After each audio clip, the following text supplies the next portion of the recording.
ওর সাথে আমার কোনো কথা হয়নি, ওর সাথে কোনো কথা হয়নি। শেষ কথা না, কাল দুপুরবেলা শেষ কথা ছিল মোবাইলে। ওর ফাঁসিতে ঝুলবেন। আসলে আমরা সবাই ফাঁসি চাই, যে কয়জন কাজের সাথে যুক্ত তাদের সকলের ফাঁসি চাই। দর্শক, এনটিভি অনলাইনে স্বাগত জানাচ্ছি। আমি ইনামুল হাসান।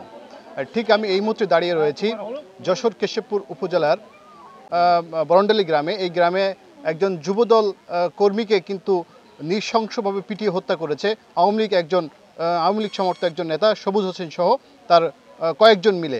সেই মনিরুল ইসলাম, তিনি কিন্তু খুলনা মেডিকেল কলেজ হসপিটালে তিনি চিকিৎসাধীন বসে মারা গেছেন।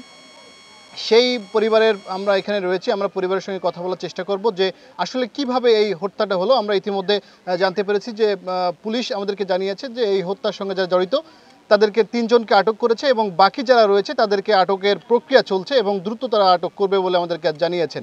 এবং এইখানে যারা স্থানীয় যারা রয়েছেন তারা দাবি করেছেন যে এই যারা হত্যার সঙ্গে জড়িত আছে তাদের জন্য ফাঁসির সর্বোচ্চ দাবি তারা করেছেন এবং ফাঁসি যাতে হয় সেইভাবে যেন কার্যক্রম পরিচালনা করা হয় বলে আমাদেরকে জানিয়েছেন। চলুন আমরা কথা বলি একটু এখানে কি স্থানীয়দের।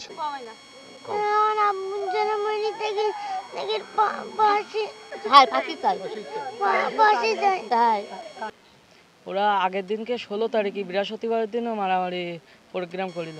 কেশবপুর থেকেও লোক এসেছিল। মূলত ঘটনা হলো টাকা পয়সার লেনদেন, কিন্তু সেটা এদের সাথে না, অন্য লোকের সঙ্গে। কিন্তু এরা হইলো যখন এই বিল পড়ে একজনে মেরেছে রুবেল, মারার পরে এখন হইলো কাকারা আমার দোকানে এখানে দাঁড়াইছিল। তখন কাকা, মেজে কাকা, ছোট কাকা সব ছুটেছে। ছুটার পরে ওখানে ধরেন মারামারি হয়েছে লিটনের ঘরে মারামারি হওয়ার পরে লিটন, রুবেল, সবুজ এরা সবাই ছিল এই দোকানের ভিতরে। অনেকটা হয়ে গেছে। মূলত যে যিনি মারা গেছেন এনার মেজো ভাইকে ইনি ফিরাই নিয়ে আসতেছে, হাত দিয়ে সরাই এরকম ফিরাই নিয়ে আসতেছে। এই সময় যে লোক মেরেছে, যে লিটন, উনি কলার ধরে এরকম টাইনিয়ে গার কোলে নিয়ে রড দিয়ে মাথায় বাড়ি মেরেছে, হুক সহ। বাড়ি মারার পরে রড টাইনি নিয়ে চলে গেছে 5 ঘরের ভিতরে। নিয়ে যাওয়ার পরে রড গার জোরে ছাড়াইছে, ছাড়ানোর পরে রক্ত ফিঙ্গি দিয়ে বেরিয়ে চলে গেছে। যাওয়ার পরে আমি ফার্স্টে যে কিন্তু যিনি মারা গেছে ওনাকে তুলতেছি, তোলার সময় আর ওনার মেজি ভাই ধরতেছে পিছনে পা ধরি তারা সরাই নিয়ে যাব। এর ভেতরে লিটনের বাপ ওই হুক দিয়ে মিজানুরের মানে যে মারা গেছে এনার মেজি ভাইয়ের বড়িতে এরকম মানে মারি দিয়েছে। সেটা আমি ঠেকাইছি, আমি ধরেছি হাত দিয়ে। ধরার সাথে আমার এই হাতে বাড়ি মারিছে, কে মারিছে জানি না। ওই এনে লাগাইয়ে মনে করেন শনি শুরু হয়ে গেল মারামারি। ওই মোড়ল পাড়ার একটা ছেলে, নাম বলেন, নজু নাম করি, একটা ছেলের সাথে আমার এই ভাইটা কথা কাটাকাটি করতেছে। করতে এখন ওই নজু ছেলে আমার এই ভাইয়ের রুকিয়েছে মারতি। যেই মারতে এইছে এমনি এই ভাই উড়ির মারতে গেছে। গেলেই সে উনি সাইডে দাঁড়াইছিল লোহা রড হাতে ঘুরিয়ে। সেই ব্যক্তিরা লিটন নাম করে ছেলে, ওই ব্যক্তিটা রড ডেকে ডাইরেক্ট মাথায় বাড়ি দেয়। বাড়ি দেওয়ার সাথে সাথে আমার ভাই জায়গায় পড়ে যাওয়ার সাথে সাথে আমি তারে লোকজন ফাঁক করিয়ে আমি তারে বের করে এনে রাস্তায় নিয়ে চলে আসি।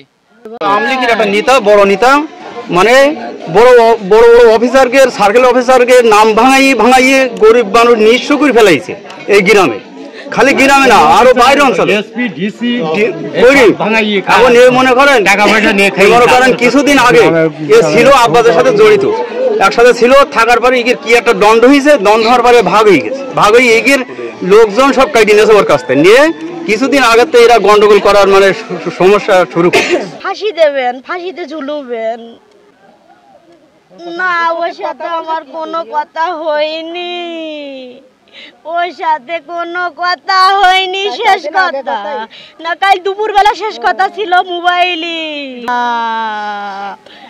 আমার শোনা যেভাবে মেরেছে ওকে ফাঁসিতে ঝুলবে। আসলে আমরা সবাই ফাঁসি চাই, যে কয়জন কাজের সাথে যুক্ত তাদের সকলের ফাঁসি চাই। কি ঘটনা ঘটেছিল?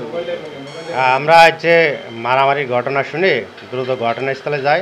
ঘটনাস্থলে গিয়ে আহত মনিরুল ইসলামকে প্রাথমিক চিকিৎসার জন্য কেশবপুর হাসপাতালের উদ্দেশ্যে প্রেরণ করা হয়। ওইখান থেকে তাকে খুলনা মেডিকেল কলেজ হাসপাতালে রিফার করে। আমরা রোগীর অবস্থা গুরুতর হওয়ায় আমরা ঘটনার চারিপাশে সবার কাছ থেকে জেনে আমরা বাদীকে মামলা দায়েরের পরামর্শ দিই এবং উক্ত অভিযোগের ভিত্তিতে 3 জন মেইন যে আসামি 3 জন সবুজ, তারপর লিটন এবং মশিয়ারকে গ্রেপ্তার করে বিজ্ঞ আদালতে প্রেরণ করার জন্য করা হচ্ছে। আর অন্য আসামিদের গ্রেপ্তার করার জন্য অভিযান চলমান আছে। এটা ঘটনাটা হচ্ছে টাকা পয়সা পাওনা দেওয়ার সংক্রান্ত বিষয় নিয়ে ঝামেলা হয়েছে। মারামারি ঘটনা কি হত্যার ঘটনা থেকে আমরা 3 জন পর্যন্ত আটক করতে পেরেছি? জি, 3 জন পর্যন্ত আটক করতে পেরেছি এবং বাকি আসামিদের গ্রেপ্তার করার জন্য অভিযান পরিচালিত হচ্ছে। ধন্যবাদ।